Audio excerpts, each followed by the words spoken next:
In this video, we are going to be talking about phylogenetic trees. A phylogenetic tree is a branching diagram that represents evolutionary relationships among organisms. There are two types of evolutionary change that can be seen in phylogenetic trees. Anagenesis is evolution that is occurring within a lineage over a long period of time. An example would be if a group of fish with dark scales evolved over time to have lighter scales due to natural selection factors, or if there is a population of short-necked giraffes that eventually acquire longer necks as an evolutionary advantage.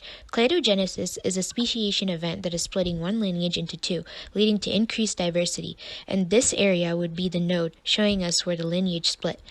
We will look at further examples of this in our upcoming phylogenetic tree example. My phylogenetic tree is based on vehicles and how they have changed over time. Starting all the way on the left, cladogenesis occurs from a common ancestor creating two groups, non-motorized vehicles and motorized vehicles. The motorized vehicles then evolved into aircraft and non-aircraft. The non-aircraft vehicles underwent further cladogenesis, splitting into water vehicles and cars.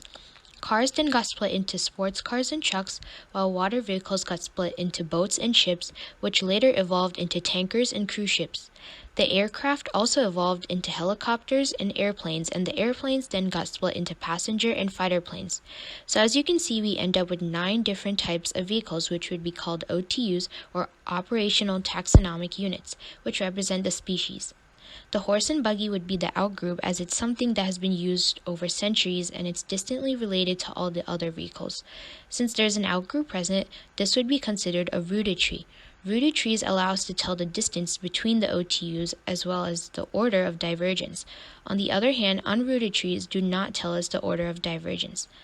The long horizontal lines show us that evolution has occurred continuously over a long period of time, and so this branch would be indicative of anagenesis.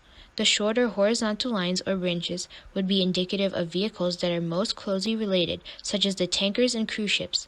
The internal nodes shown by the blue dots represent the common ancestors that existed prior to divergence. So if you're looking for the most recent common ancestor, it can be found by looking for the nearest internal node that connects both vehicles. For example, for the passenger plane and fighter plane, the most recent common ancestor would be airplanes, and for cruise ships and boats, the most recent common ancestor would be water vehicles.